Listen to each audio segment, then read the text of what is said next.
before. You've been an assistant minister. We are talking about violence that has been taking place for decades, not just in the term that you've been deputy president. So this is not about you being punished now, unless you're telling us that for a long time, there are people that have been scheming to punish William Ruto by killing the people of Kerio Valley.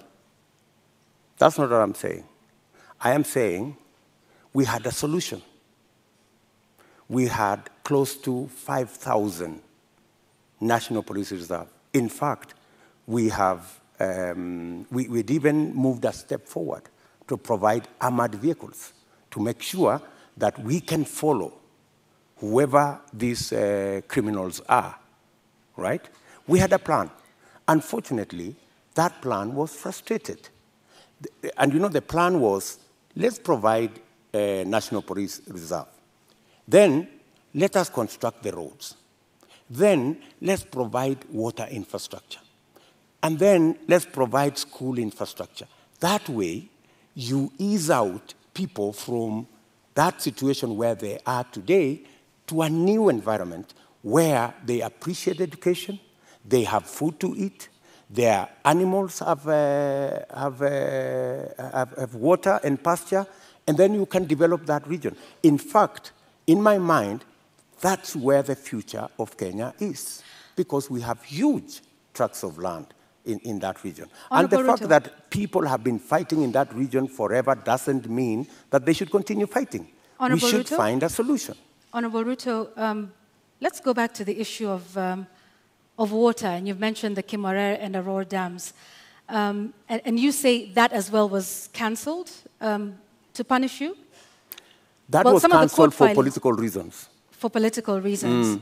Well, some of the allegations that have been made by the DPP in court is that payments were made contrary to the law, they were not processed through the consolidated fund, that in fact, this was all done to ensure that there were kickbacks, that the government made advance payments, including 11 billion shillings in excess of unnecessary debt to, this is what they're saying, which prosecutors say were to go to, friends and co-conspirators of this scheme. If this is what you allege, are you alleging tonight, Honorable Ruto, that there is a big conspiracy between the DPP, between the courts, and also politically with respect to the Aror and Kimwarer dams that are now in court? For your information, Aror and Kimwarer was signed at the same time with other government projects, signed by the same companies, funded by the same financiers, and they were signed not with me, witnessed by the President of Kenya. So these are not projects that were cooked at night or in some dark corner, right? How come that the only projects that did not go through is Aror and Kimwarer? All the others went through. That's number one. Number two, today, the government of Kenya is in court because the contractor, with all those allegations that have been made, the contractor has gone to court to demand payment of another 12 billion shillings. I mean, that should concern everybody. There are also How suspects in court, Honorable Ruto. Pardon? There are also local suspects in court over the matter. Forget about the court matter here. The contractors are in court in London, and the government of Kenya is already replying to the case in court. And they cannot afford to make it public because it's embarrassing. Why did the contractor not continue with the project? Because he was denied the land where to set up the dam. And that was an undertaking by the government of Kenya, that we're giving you a contract, we're going to give you land, we're going to give you this infrastructure for you to carry out, for you to build the dam. And the reason given then was that, the dam was going to be in a forest. How many dams are in the forest? We have Yamo Dam in the forest. We have many other dams in the forest. So I think, we have to be honest with ourselves.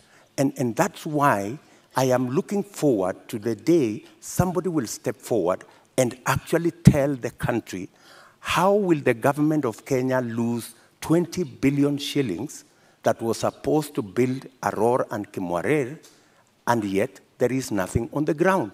What was this? What was this sinister motive? Do you believe money was lost? I don't believe any money was lost. And even if money was lost, people should be taken to court. But you said around 2019 that it was 7 billion shillings that was lost. No, and not I the didn't 21 say that. that was being alleged by the DPP. I didn't say that. Check my statement. I am very clear about what I said. I said 7 billion shillings was paid. Right? That's what I said.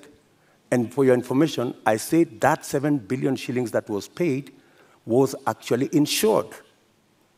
The reason we should be asking is, why hasn't the person, the company who insured that money, why haven't they been asked to pay?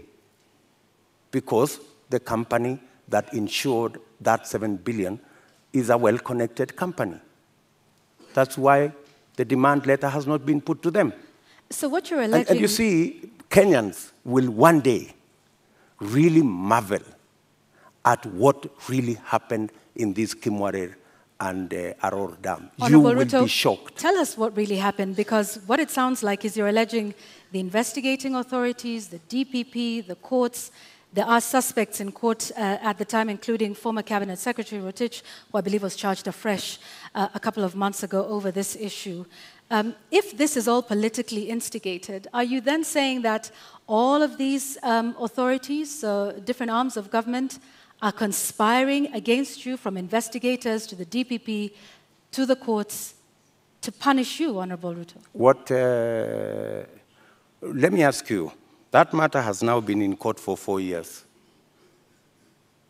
It has not moved an inch. It's been dancing. You know? This person, today you're being charged, tomorrow, no, remove this person, the next day, remove this person, the next day, change the charges, because somebody is actually waiting for another government to come and carry the shit, unfortunately. And that's what's going to happen. That's why that case has never moved an inch. Mention after story after story. I mean, surely, how can we lose 7 billion, another 12 billion that is going to be incurred by this government? And it's an act of political convenience. You just said we didn't lose 7 billion shillings. No, I'm just saying eventually we will. I mean, if it is not sorted out. And that's why I'm saying when I come into office, I will make sure that the money is not lost.